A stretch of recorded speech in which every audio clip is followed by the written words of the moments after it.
ಇನ್ನು home minister doctor G Parameshwar ಇವರ ಒಡೆತನದ ಶಿಕ್ಷಣ ಸಂಸ್ಥೆಗಳ ಮೇಲೆ ಇಡಿ ದಾಳಿ ನಡೆಸಿತ್ತು. ಮೊನ್ನೆ 16 ಗಂಟೆ, ನಿನ್ನೆ ಇನ್ನುಳಿದ 6 ಗಂಟೆ, ಟೋಟಲ್ 22 ಗಂಟೆಗಳ ಕಾಲ ಮಹತ್ವದ ದಾಖಲೆಯನ್ನ ಪರಿಶೀಲನೆ ಮಾಡಿ ಅಧಿಕಾರಿಗಳು ವಶಕ್ಕೆ ತೆಗೆದುಕೊಂಡಿದ್ದಾರೆ.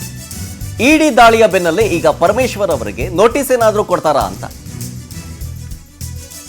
ಒಂದಷ್ಟು ದಾಖಲೆಗಳನ್ನು ತೆಗೆದುಕೊಂಡೋಗಿದ್ದಾರೆ ಇಡಿ ಅಧಿಕಾರಿಗಳು ಅನ್ನೋದು ಗೊತ್ತಾಗ್ತಾ ಇದೆ. ಈ ದಾಖಲೆಗಳ ಬಗ್ಗೆ ಹೇಳಿಕೆಯನ್ನು ದಾಖಲಿಸಿಕೊಳ್ಳೋದಕ್ಕೆ ಏನಾದರೂ ನೋಟಿಸ್ ಕೊಟ್ಟು ವಿಚಾರಣೆ ಕರೀತಾರಾ? ರಣ್ಯಾರಾವ್ ಖಾತೆಗೆ 40 ಲಕ್ಷ ಹಣವನ್ನ ವರ್ಗಾವಣೆ ಮಾಡಿರೋ ಆರೋಪ ಬೇರೆ ಕೇಳಿ ಬರ್ತಾ ಇದೆ. ಈ ಹಿನ್ನೆಲೆಯಲ್ಲಿ ಕೆಲವೊಂದಿಷ್ಟು ಡಾಕ್ಯುಮೆಂಟ್ಸ್ಗಳು ಇದೆಯಾ ಅದು ಗೊತ್ತಿಲ್ಲ.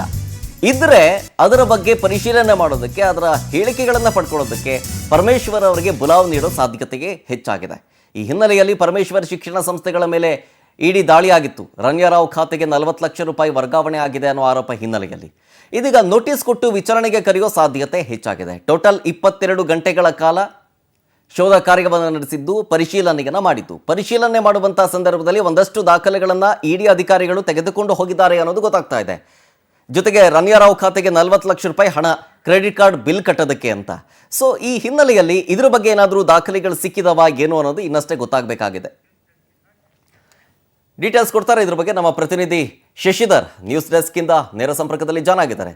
ಶಶಿಧರ್, ಈಗ ರಣ್ಯಾರಾವ್ಗೆ 40 ಲಕ್ಷ ರೂಪಾಯಿ ಹಣವನ್ನ ಟ್ರಾನ್ಸ್ಫರ್ ಮಾಡಲಾಗಿದೆ ಕ್ರೆಡಿಟ್ ಕಾರ್ಡ್ ಬಿಲ್ ಕಟ್ಟೋದಕ್ಕೆ ಅನ್ನೋ ಆರೋಪ ಹಿನ್ನೆಲೆಯಲ್ಲಿ ಇಡಿ ದಾಳಿ ಮಾಡ್ತು. ಸುಮಾರು 22 ಗಂಟೆಗಳ ಕಾಲ ಶೋಧ ಕಾರ್ಯವನ್ನು ನಡೆಸಿ ಒಂದಷ್ಟು ದಾಖಲೆಗಳನ್ನು ತೆಗೆದುಕೊಂಡು ಹೋಗಿದ್ದಾರೆ ಅಂತ.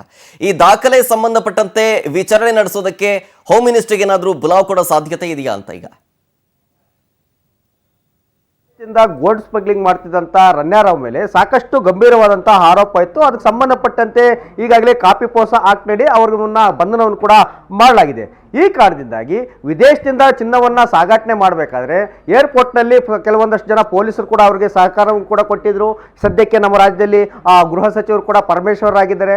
ಮತ್ತೆ ತುಮಕೂರಿನಲ್ಲಿ KIDBನಲ್ಲಿ ಒಂದಷ್ಟು ಲ್ಯಾಂಡ್ ಕೂಡ ಅವ್ರಿಗೆ ಶಾಂಕ್ಷನ್ ಆಗಿತ್ತು.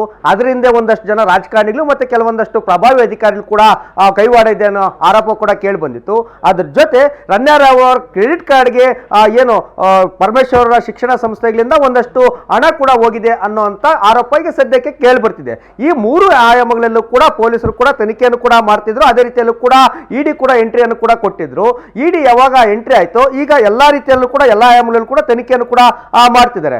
ಈ ಕಾರಣದಿಂದಾಗಿ ರಣ್ಯಾರಾವ್ಗೆ ನೇರವಾಗಿ ಇಲ್ಲ ಇಂಡೈರೆಕ್ಟ್ ಆಗಿ ಯಾರಾದರೂ ಸಪೋರ್ಟ್ ಮಾಡಿದ್ರ ಅನ್ನೋದ್ರ ಬಗ್ಗೆನೂ ಕೂಡ ಎಲ್ಲ ರೀತಿಯಲ್ಲೂ ಕೂಡ ತನಿಖೆಯನ್ನು ಮಾಡ್ತಾರೆ. ಹೀಗಾಗಿ ರಣ್ಯಾರಾವ್ ಜೊತೆ ಯಾರೆಲ್ಲ ಒಂದು ರೀತಿಯಂತ ಸಂಪರ್ಕವನ್ನ ಬಳಸಿದ್ರು, ಅದೇ ರೀತಿಯಲ್ಲೂ ಕೂಡ ಅವ್ರ ಜೊತೆ ಯಾರೆಲ್ಲ ವ್ಯವಹಾರಗಳನ್ನ ಮಾಡಿದ್ರು ಅವರೆಲ್ಲರೂ ಕೂಡ ಈಗ ಸಂಕಷ್ಟ ತಪ್ಪಿದ್ದಲ್ಲ ಅಂತ ಕೂಡ ಹೇಳ್ಬೋದಾಗಿದೆ. ಈಗ ಕಾರಣದಿಂದಾಗಿ ಸಿದ್ಧಾರ್ಥ ಟ್ರಸ್ಟ್ ಇಂದ ಸುಮಾರು 26 ಕಡೆ ಅವರ ಟ್ರಸ್ಟ್ಗೆ ಸಂಬಂಧಪಟ್ಟಂತ ಒಂದಷ್ಟು ಶಿಕ್ಷಣ ಸಂಸ್ಥೆಗಳಿದೆ. ಎಲ್ಲ ಕಡೆನೂ ಕೂಡ ಶೋಧ ಕಾರ್ಯಾಚರಣೆಯನ್ನು ಇನ್ನೂ ಕೂಡ ಇಡಿ ಅಧಿಕಾರಿಗಳು ಕೂಡ ಮುಂದುವರಿಸಿದ್ದಾರೆ.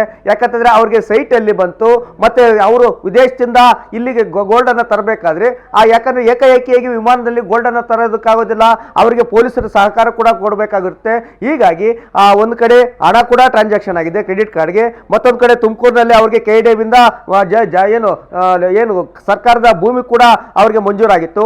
ಅದ್ರ ಜೊತೆ ವಿದೇಶದಿಂದ ಬರೋದಕ್ಕೆ ಇವರು ಏನು ಏರ್ಪೋರ್ಟ್ ನಿಂದ ಒಂದಷ್ಟು ಜನ ಅಧಿಕಾರಿ ಕೂಡ ಸಪೋರ್ಟ್ ಮಾಡಿದ್ರು.